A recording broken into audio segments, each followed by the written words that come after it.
Hi everyone, I'm here in Lynn downtown with Secretary Davey, and we're talking to him today about a conference that's going to be happening in just a few moments along with Governor Deval Patrick. So could you let everybody know what today is really about? Sure. Well, day after the State of the Commonwealth address the governor gave yesterday, he's here in Lynn to talk to folks about what transportation investment means in the state. And obviously we're here in downtown Lynn at the commuter rail station, an important transit hub for both the city of Lynn and frankly for folks in Boston, and then what it could be in the future. The governor put a plan out last night talking about a number of programs that we would fund in his proposal, which includes this subway-like service, which we're going to talk a little bit about, that can run on commuter rail, and potentially bringing that here to Lynn. I know a lot of people in the city have been really excited and eager to see more transportation options and to see it further develop here, not only for Lynn, but for the neighboring communities on the North Shore. Do you feel like the ideas presented last night are really going to take us on a step in the right direction? There's no doubt about it. Our plan is a 10-year capital-intensive plan. What does that mean? We're going to spend $13 billion in roads, bridges, upgrading our current system, and then making some investments like this, which is potentially a new service. So it's not only roads here in Lynn that would be improved, potholes being filled, but it'd be on-time buses and some better train service. And the governor's committed to that because really transportation is about jobs and economic development, and we think that's a key to Lynn's future. Well, it's great to speak with you today. We look forward to hearing more, and I know that a lot of people will breathe a bit of a sigh of relief knowing that this is on the way for them. So thank you very much for your My pleasure. time. Thank you. Thank you. You won July, didn't you? Thank you. We got work to do. We'll Get it done. I'll rally the president. There we go. We'll do what I tell him. I know to see you. Thanks for coming out. And you too, Governor. How are you? We haven't been cold. Oh, hot stuff. Yes. How are you? Nice to see you. You guys have been waiting long. Your hands are cold. We've been waiting a long Hey. time. But I got a good I'm hat. glad you're here. Hey. Oh, yeah.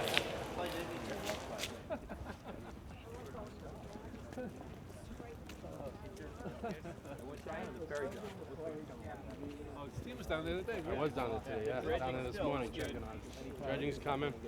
For the dredges are harbor next. Right. Down the line. If you look out to this building right We're over really there, ready to start life with the kids again. that's right on the other side of that is where you can see the top of the gas tank. That's where the ferry will be. So we're talking several hundred yards away. So we'll have, with the blue line here, you would have a real intermodal. You'd have all four modes of transportation. It would be right here in Lynn. And this is where you The think line the was DMU mysteriously absent in the Yeah, we speech could do last that. night. The Governor. crane, you can see the crane right there, which is where the dredging is That's going where on. that's where the ferry will be. The dredging. That final phase will be completed. There was no, Hopefully by the what end. happened to the blue line in the speech last night? I heard No? South Coast. You're not the Angelo only one Cabral, listening. Cabral jumped out of his seat. You did I say it was just- a starting point, though. So It's a starting point. I had to cut. I understand. No, you know what? This is TV it's went off actually at 8. We had to D- cut the Lynn the paragraph. These DMUs, they're called. Yep. You been following this? Yes. This is Rich's potential solution. Well, this is what it was built within mind. That you could actually have the commuter rail trains come in, and you could pull the blue line trains in, and you'd have the commuter rail trains with enough space to buy right at the station with the platform here. So there really is, without huge infrastructure investment, you'd be able to do both. And I think that's the key. If you got to look at it, you really understand that you got enough space to do both. On this rail. Well, you'd have to do a little work, but right on this No, rail. I get it, Right. but Yeah. yeah, Same same gauge is what I'm Same talking gauge. Yep, it's the same gauge. And there is no, that was the question Yeah. initially, this is the right gauge, it's the same gauge. It's the same gauge. So, there's really three things. One is the actual blue line extension, which, as the senator said, this was constructed for. Two is the DMU service we talked about, which is a vehicle that could run a commuter rail. It could run into North Station, much like subway service. Three is maybe a hybrid of the two, which the chairman and I talked about, which is finding a vehicle that could run on both, run on the commuter rail line, and then be able to switch over onto the blue line. Now, Is this the transfer Wonderland? yes, yeah. So that technology doesn't exist in the U.S., but it is a technology that you can see in Japan and in Europe. That's been done. It's electric on the T line and then it electric or diesel? Well, so that's why a DMU is self-propelled, so you wouldn't need to have electric. The blue line is both overhead cat and third rail, actually switches. So there's a lot of opportunities for us to experiment with some of this interesting vehicle technology. So we could get something like the blue line extension without actually having to extend the tracks all the way up. So those are some things we If talked you about. did DMU on one of these lines, could you run the commuter rail express fast so that it would just be DMU up here? You could do that. You could do both. So a rush hour, we could. And that's a signaling issue, or you have to have a dedicated one? No, that is not a signature at all. It's double track here, so we can do it. We can run around. So any traffic north of Lynn, we could on a commuter rail just move in, and then we could have a dedicated subway service going back to the service. So it's just a different vehicle and it's different opportunities. So. See, it took a lot of time to save it. Right, you didn't have time, I understand. We would have get into prime time. We didn't want to do that. We were 4 years away from doing that. Okay. But I'm with you. Here we go. Good. It's best that you get that out of your system right now. I think Diane would have something to say. Yeah, exactly. And then, as you can see, like we were saying, so the positive about rapid transit as well is you have it's probably the only place in Massachusetts you can have really four modes. What happens once this is done? Now that, like you can see, that's where the ferry will be, where the dredging's going on. But as part of the waterfront plan, a boardwalk has to be built. So once the ferry's done, and then the intervening properties along the way have to continue boardwalk. So you actually could walk up to the boardwalk and go to the ferry. Wait a minute. What's this over there? What That's like those are storage buildings for the owners that own the clock tower. You probably seen the clock tower building. Yep. But again, it's so close. You really would have four modes of transportation. You know, access to the Boston Harbor Line. It's 28 minutes to Boston by ferry, which we're hoping to have by the end of the year. So, but it really it's so close to this. It really is. And if you think anywhere else, there's no place in Massachusetts that would have the four. But you know, even in Boston, it's kind of it's not. You know that this place is second now. Oh yeah. And you can see this is subject for development. That's private property that they're trying to sell right there, so you could be developing it right in front. Not here, this isn't, but across the road. Yeah, okay. And you can see there's empty space over there. There's about 70 acres of open space. And then, like I said, the GE property has, Which is further down that way? Further down, right along the tracks. It's about, I don't know, 3/4 of a mile down. Station in there. You get 70 acres there. And then you're right across from, and we've zoned for high rise there because the GE is there. It doesn't prohibit, doesn't inhibit the community being connected to there. So you can put 20-story towers on the water. You can do that on the GE property as well. So, I mean, all those economic opportunities are huge. And that's where the transportation investment and really the rapid transit is the key. Is you envision the ferry as year-round? Yes. Yeah. They can run it about 340 days a year. Now, if you see this end in the heart to the end of winter, it's about a 3-minute open water ride. So unless it's a northeaster, even if it's rough, you're only 3 or 4 minutes on the open water. So they can run it year round. And then you can see the harbor islands. There's nothing off of Boston that allows us. There's no service to the harbor islands north of Boston. So we envision that. We can start getting that activity going. Is the T going to run the ferry service? We're trying to come together with that. City-owned land. There's going to be about 300 spots. So we're trying to come together with how we run it. And that's part of the water ferry contract thing. Should Massport be in the middle of that? So what's the best way to do ferry service? Yeah. Very cool. Okay. And that's why the water transportation compact that we just we had our second meeting yesterday. How'd that go? Went very well. Good, it's good. And more the merrier because someone from Newburyport was there. Good. The Mayor Beverly was going to send someone. I mean, I talked to Bruce Carr this morning. Gloucester is not on the Ah, we not should get listed. him in though. Well, there's a lot of Absolutely. communities aren't listed, Absolutely, not yeah. as signatories, but that. You Well, we see the- should. you see I the talked to him about it mischief- you see today. the mischief I it do. is, I do. Absolutely. I talked to him today, and I Good, said that good. Gloucester is an important piece in the larger water So transportation. this bore out of Governor last year, the talk about Massport taking over the ferry system and not being very strategic. So we have all the players now around the table, the cities, the towns, the chairman, LG is the chair, to talk about, all right, what's the strategy for water transportation? It doesn't take nearly the kind of investment that we've been talking about our plan, but it's just not strategic. So there's, Winthrop has some ferry service, Lynn wants ferry service, Mayor Driscoll runs her own ferry service right now, and you just can kind of see that if we're not talking to each other, it's not going to make sense. Here in the United States, the challenge with DMUs It's all electric. It's all electric. Even the high streets. And in Japan and Europe, they focus on the signals. Here, they focus on crash worthiness. So what does that mean? These vehicles are heavier, bigger, and if, God forbid, there was a crash, it could absorb the crash in the body of the car, much like a vehicle. Is this a vehicle in the U.S.? This one is, and these are. The other ones over there are not, which is why I brought it over here. But FRA has been showing some more flexibility, and California, Marin and Sonoma County have recently purchased DMUs, and there's now a domestic manufacturer again in the last couple of years.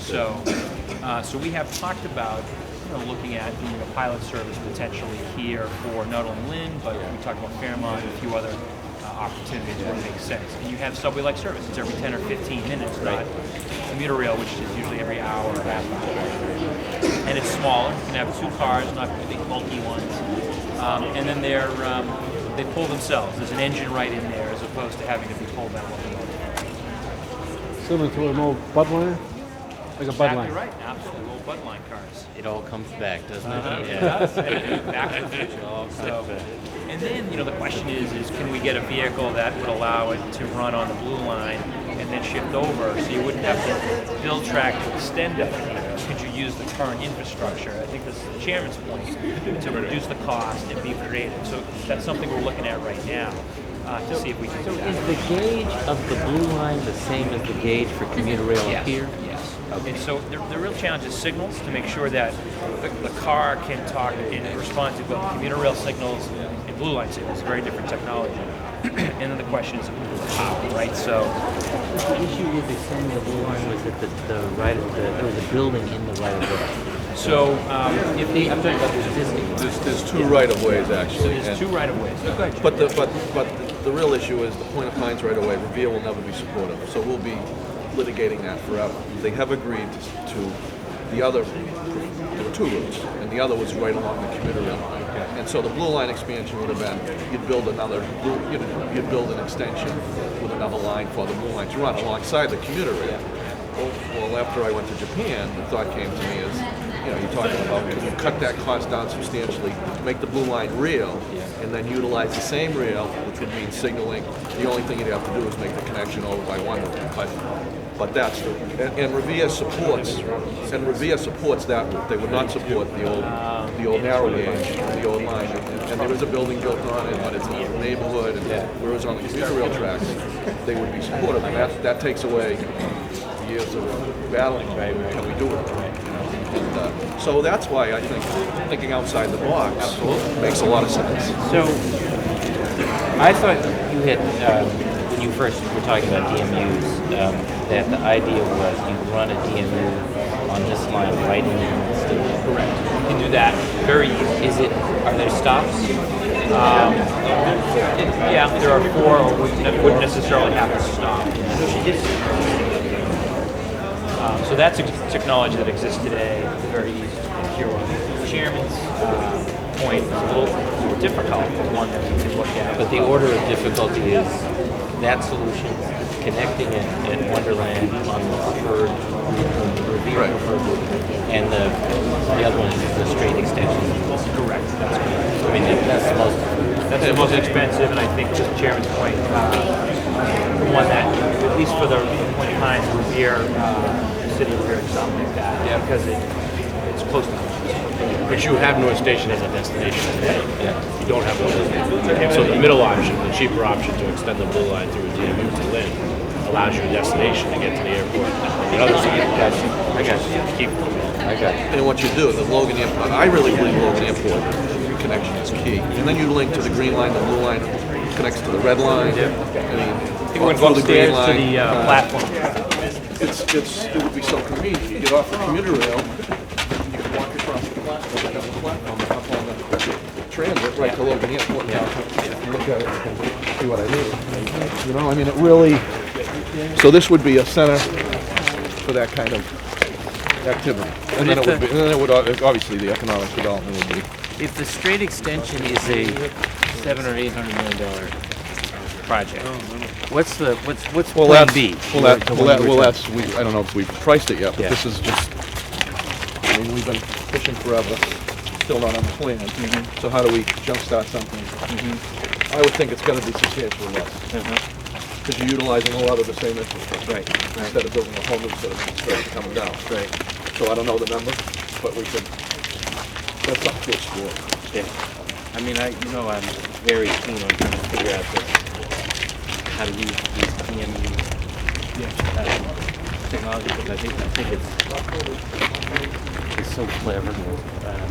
But what I had said earlier, and I think is important, is that if you can do it here, and you can model it here, Yeah. and there's other options for you to take, say, the orange line and connect it in areas that are underserved through a commuter rail area that similarly is placed like the north. Yeah. I mean, I think you open up opportunities here and elsewhere. Yeah. Instead of building a whole new infrastructure, Yeah. you can utilize what you have Yeah. in a much more cost-effective way and get both, and still have both. Yeah.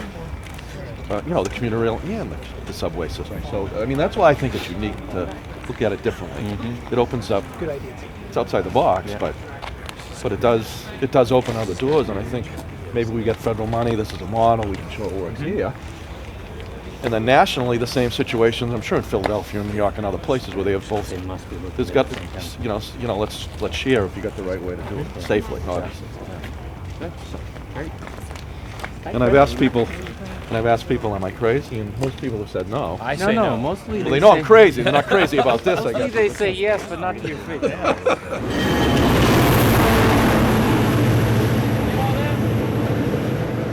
least I got to stay with the state address, the date. Right. I got a straight from you the other night at the Harvard Club. That was great. I appreciate you telling me that. I would have missed the whole thing otherwise. So the question's about taxes, and if you see support on Beacon Hill. I mean, I guess from what we understand, Murray and DeLeo both kind of been a little lukewarm in whether or not they're going to back higher taxes, higher income taxes. So I'd love Well, to hear what first you of all, I about think that. everybody in and off of Beacon Hill is focused on the unmet needs we have in transportation. There are also unmet needs in education. And I think the first order of business is to get some consensus on which of those unmet needs we ought to try to meet. In the case of the Speaker and the Senate President and the members here, I think, and others, I think we have to give them a chance to digest what it is we have proposed, because it's a comprehensive package. And they are companion parts, cutting the sales tax and dedicating all of that to public works. And increasing the income tax and doubling the exemption so that it has a measure of fairness. There's a lot in that, and there'll be a lot more detail when we file our budget next week. And I think, in fairness, we ought to give him a chance to think about it. Have you talked to Senator McGee about whether or not he's going to support the tax increase? I've talked to all of them about whether they're going to support the tax increase? support it. But it's Well, I think, and I've said this. No, go ahead. I'm happy to. I've been as the I mean, if chair. you're ready I to guess, say I yes, guess- go ahead. Well, I've been asked, I guess, for the last 18 months, what is it? Is it a gas tax? What is the plan? And I think more importantly, it's can we make the case that this is important for the future of the Commonwealth? And I think we're getting to the point where we've made the case that investment in infrastructure, whether we want to bring the Blue Line to Lynn or improve the Copeland Circle intersection that bogs down the whole North Shore, or we want to build the Brimble Ave project up in Beverly that is going to open up 70 acres of development. If we make those investments, we're going to create future opportunity for economic development. How we get to that place, and whether it's the governor's plan or a plan that we all can agree on, but I think we can all agree on that the opportunity is here to make a difference for the future by investing in transportation. You haven't And said that's yes the key. either. Well, because we're going to take a look at the governor's plan, and we need to make sure that we find a consensus in the House and Senate to pass something that is going to address what I think we all agree on is a crisis that has been coming for a long time, and we're not alone. And I think if you look at every state in the country, they're facing the same thing with crumbling infrastructure, with transportation problems that face across the board, and they're struggling with the same questions. How do we pay for it? The challenge to find a way to make it work, and the challenge to find a support to do something that is going to obviously make it a better future for all of us in the Commonwealth. So I'm looking forward to working with the administration, with my colleagues, to find a way to get to the point where we can address what is an ongoing problem, and I think we're getting to that point, and the governor made a proposal last night. We're going to take a serious look at it, and then we'll have a chance to continue that debate. The last question, Governor, is the tax increase is for on the income. The tax reduction, of course, is on the sales tax. Is this aimed at wealthy individuals? Because wealthy individuals would get hit harder with they take a greater chunk of their salary away from the income tax, whereas lower income folks wouldn't get as much out of the income tax, and they would see a slight reduction at the register. So is this aimed at wealthy first of all, I individuals? think because we all have a stake in the benefits and the job growth we're talking about, we all should help lift this boat and lift our Commonwealth. I've tried to do this in a way that I think is fair and enables people to pay according to their ability to do so. Senator, are you going to push for the blue line? It's not in the current transportation plan, but Well, there's a lot of people here that have been pushing for the blue line for a long time. My colleagues in government, as well as a lot of the local people that really believe how important that is. So that's what we're talking about today. I've had a lot of discussion with Secretary Davey. I think the importance of showing the governor today how a blue line playing into a plan for future investment in transportation is a key for our region. I think we're trying to make that point to the governor. Talk about the whole intermodal vision here. Right, and I think we had a chance to talk today about that Lynn could be a real intermodal transportation hub. We'll have, if we get the blue line here, we'll have ferry service, commuter rail buses, and subway access, rapid transit access. One of the probably only places in the state where that opportunity is real. And so that's why we're here today. We're here to take a look at that opportunity, and I think talk to the governor about that opportunity and how important it is to not only Lynn, for the region and for the future. Governor, have you settled on who your senator is going to be? Abruptly changing the subject. we go back. You talking about the interim appointee? Yeah. No, I haven't. The list is narrowed, and by the time Senator Kerry is confirmed and resigns his seat, I hope to be ready. Thank you. Thank you. Is Barney Frank on that list? Right? The list is narrowed. All right. Good to know. And Barney Frank's a terrific candidate. I mean, he's a compelling possibility, and there are a couple of other compelling possibilities I'm looking at too. Thank you, Governor. Appreciate your time. Thank you. This way.